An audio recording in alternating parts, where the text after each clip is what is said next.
Shalom peuple de Dieu, shalom bien-aimés frères et sœurs en Christ, chers auditeurs de la radio-TV Éveil charismatique catholique, la voix de la Trinité.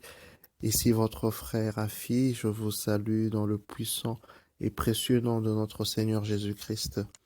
En ce jour, une grande joie de partager avec vous la parole de Dieu qui est tirée de Jean 14.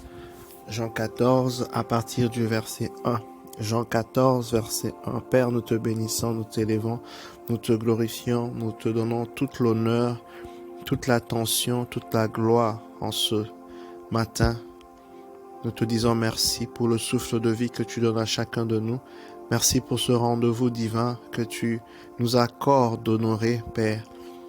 Merci parce que tu nous comptes parmi les vivants. Merci pour la vie de mon frère, de ma soeur connectés en ce moment. Père éternel, par ce programme, ce tonus matinal, nous voulons te dire merci pour le bien que tu nous feras. Merci éternel Dieu pour la force que tu nous accordes par ta parole. Tu as dit l'homme ne vivra pas seulement du pain, mais de toute parole qui sort de ta bouche. Merci pour cette parole en ce jour qui conduit nos pas, pour cette parole qui est un bouclier pour nous, qui nous reconforte, Seigneur, qui nous rassure. Nous voulons bénir ton Saint-Nom, te dire merci pour ce que Jésus a fait pour nous sur la croix. Nous ne sommes pas orphelins, tu as dit, Père. Nous voulons en ce matin reconnaître cela et te dire merci. Merci pour le Saint-Esprit. Paraclet, remplis-nous, conduis-nous, sature l'atmosphère spirituelle et physique de ce moment. Que Jésus soit glorifié au nom de Jésus. Amen. Alléluia.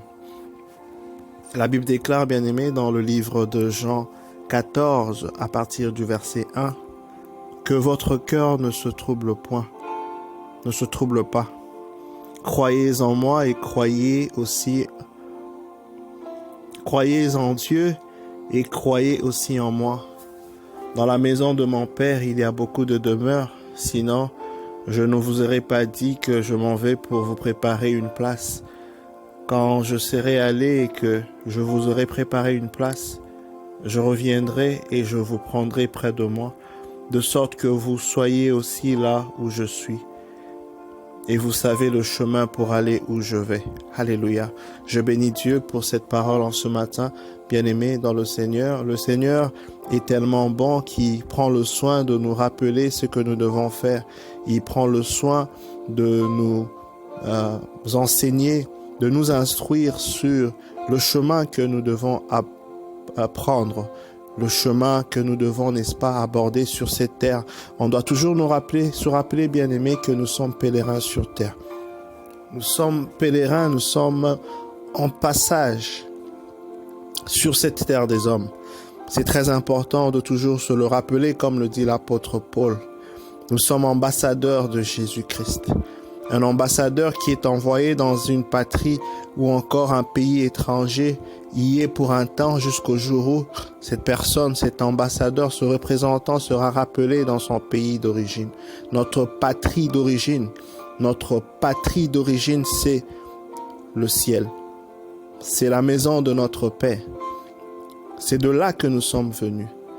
C'est de là que tout a commencé. Nous avons été placés pour une mission particulière sur la terre. C'est pourquoi je viens t'exhorter en ce matin, bien-aimé dans le Seigneur, de vivre ta vie avec la pensée de l'éternité, de vivre ta vie de manière sage, de manière réfléchie.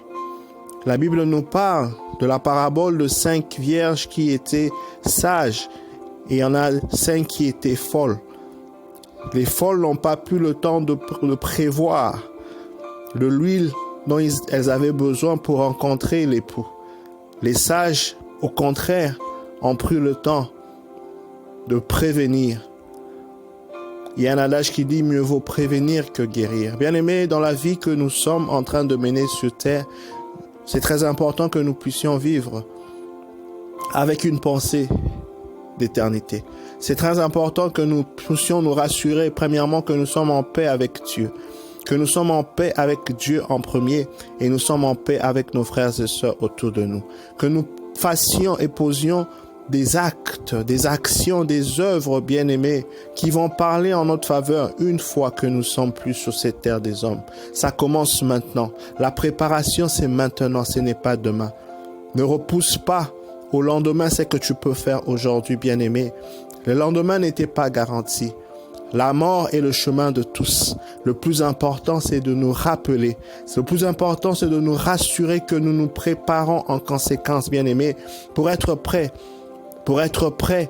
à accéder à cette place dont Jésus est en train de parler en ce matin. Parce qu'il ne ment pas, il est fidèle. Il a dit, si ce n'était pas le cas, je ne vous dirai pas que je vais vous préparer une place, que je veux vous préparer une place, parce que dans la maison de mon Père, il y a des demeures.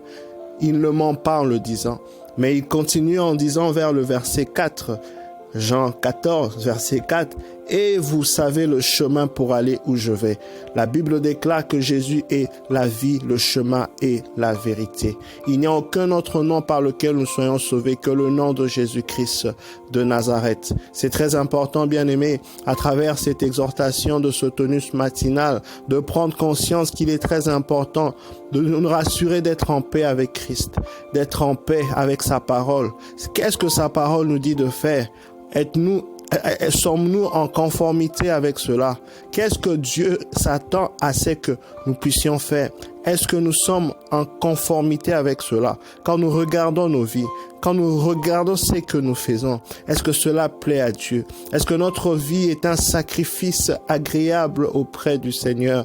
La Bible déclare dans Romains 12, « Offrez vos corps comme un sacrifice, n'est-ce pas, agréable, saint, dans la présence de notre Seigneur. » C'est très important, bien-aimé, de connaître Christ, notre Seigneur, et de vivre en conformité et en paix avec lui. Parce qu'en le faisant, nous nous préparons à un lendemain meilleur. Nous sommes conscients que la vie ne s'arrête pas sur terre, mais que nous changeons de dimension de vie une fois que la mort vient frapper sur le chemin. Que nous sommes prêts à rencontrer l'époux, que nous sommes prêts à vivre avec notre Père dans les cieux pour l'éternité. Nous avons été créés pour vivre avec Dieu pour l'éternité. Donc les actions que nous posons, le genre de vie que nous menons, ce que nous faisons présentement, bien-aimés, comptera pour nous, parlera pour nous dans le futur. C'est pourquoi la Bible déclare, heureux sont ceux, nous sommes dans l'Apocalypse, heureux sont ceux qui meurent en Jésus, car leurs œuvres parlent pour eux. Alléluia. Heureux sont ceux qui meurent en Jésus-Christ, car leurs œuvres parlent pour eux. Donc nous comprenons finalement, bien-aimés, que la mort n'est pas une fatalité. C'est pourquoi l'apôtre Paul dit, mourir pour moi est un gain. Mourir pour moi est un gain. Il y a une dimension justement dans laquelle quand le Seigneur nous ouvre les yeux, nous comprenons que justement qu'il y a une gloire après avoir vécu sur terre, dépendamment du genre de vie que nous avons mené. Je viens donc t'exhorter, je viens donc t'inviter en ce matin, bien-aimé, de revenir en toi, de faire un examen de conscience, de revoir ta vie, de te rassurer que tu es en paix avec Dieu, que tu es en paix avec tes frères et sœurs à côté. La Bible dit que la seule dette que nous devons avoir envers l'autre, c'est la dette de l'amour. Pas autre chose, pas de rancune, pas de colère. Pas de relation bizarre autour de nous, mais la paix. Maintenons cette relation de paix, d'unité entre frères et sœurs. Vivons dans la paix, bien-aimés. Tout n'est que vanité. Le lendemain ne nous est pas garanti. Rassurons-nous chaque matin quand nous nous réveillons. Rassurons-nous chaque matin. Tout ce que nous faisons chaque journée, bien-aimés, c'est pour élever et honorer Dieu dans sa parole. Que nous ne soyons pas dans le faux, que nous ne soyons pas trouvés, n'est-ce pas, dans le faux, mais que nous soyons toujours en conformité, que nous préparions notre vie, bien-aimée, pour l'éternité, afin de mériter justement cette place que Jésus, n'est-ce pas, est en train de nous dire. Il dit en ce matin, oui, vous savez le chemin pour aller où je vais.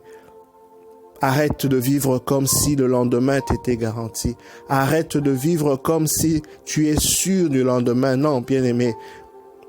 Ceux qui sont morts hier ou encore l'année passée, nous ne sommes pas mieux que eux. Non, pas du tout. C'est la grâce du Seigneur qui nous fait vivre. C'est la grâce du Seigneur. Donc chaque matin que tu te lèves, chaque jour que tu as pu, bien aimer, voir dans ta vie, doit être une opportunité pour toi de chercher encore la face du Seigneur. Doit être une opportunité pour toi de faire encore les choses mieux en termes de ta relation avec Dieu. Sois en paix avec Dieu. Jésus est mort sur la croix pour que nous puissions vivre en paix avec le Seigneur sur cette terre des hommes et dans l'éternité. Bien-aimé, le Seigneur se tient à la porte de ton cœur. En ce matin, il te parle.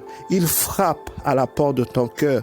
Oui, reviens à ton premier amour, bien-aimé. Reviens à celui, n'est-ce pas, qui est ton créateur, celui qui t'a tant aimé, celui qui t'aime, qui a tant besoin de toi, de la relation. Bien-aimé, quand Dieu a créé l'homme, la Bible dit qu'il venait souvent à la brise le soir pour voir Adam et Ève. Pourquoi? Parce que quand le Seigneur a créé l'homme, c'était pour être en intimité, être en relation, être en proximité avec l'homme. Le Seigneur t'invite aujourd'hui à revenir à la maison. Le Seigneur t'invite aujourd'hui de faire de lui ta priorité, de revenir à ton premier amour, de développer cette relation intime, plus profonde. Il veut que tu puisses aller en eau profonde avec lui. Il veut que tu puisses le servir autrement, que tu puisses passer à une autre dimension de ta relation avec lui. Il est en train de plaider à travers sa parole en ce matin. Oui, mon frère, ma sœur en Christ. Le Seigneur se tient à la porte de ton cœur, il frappe. Si tu ouvres, il entrera. Il aimerait, n'est-ce pas, te donner une nouvelle saison. Il aimerait te donner des choses nouvelles. Il aimerait, bien aimer, te faire vivre la plénitude de l'accomplissement de ses promesses pour que ta vie soit différente. Ici sur terre, mais aussi à l'éternité, dans la gloire de notre paix. Mon exhortation de ce matin pour toi, bien-aimé, est donc de toujours vivre chaque jour comme si cela était le dernier. Oui, vivre chaque jour comme si cela était le dernier, car le lendemain ne nous est pas garanti. La mort est le chemin de tous, mais le plus important, c'est de se préparer à cet instant, d'être prêt à rencontrer le pou, de faire le nécessaire, ce qu'il faut. Jésus a dit, nous connaissons le chemin, nous avons l'information, c'est à nous d'agir, pas demain, aujourd'hui, être en paix avec Dieu. Rechercher d'abord les royaumes de cieux, rechercher les intérêts du royaume, faire des œuvres qui vont parler pour nous dans le futur, qui vont parler pour nous à l'éternité. Car, comme l'apôtre Paul le dit, à un moment donné, nos œuvres passeront par le feu. Et ce sont ces œuvres qui vont briller comme de l'or après ces passages par le feu, oui, qui pourront, n'est-ce pas, être qualifiées pour la gloire, pour l'honneur. C'est très important, bien-aimé, de vivre présentement, de vivre sa vie, bien-aimé, avec une pensée d'éternité. Parce que nous rendrons compte, le lendemain ne nous est pas garanti. Repens-toi, bien-aimé, donne ta vie, change ta vie. Le royaume de cieux est proche. Change de vie, repens-toi, bien-aimé, fais la paix avec notre Seigneur Jésus-Christ. Il te tend la main, ce n'est pas trop tard. Ce n'est pas tard, quel que soit le genre de vie que tu as mené dans le passé, quel que soit le péché, n'est-ce pas, dans lequel tu es tombé, le Seigneur ne te condamne pas, le Seigneur ne t'accuse pas. Il n'y a pas de péché que le Seigneur ne peut pas, n'est-ce pas, pardonner, à part, n'est-ce pas, l'offense au Saint-Esprit.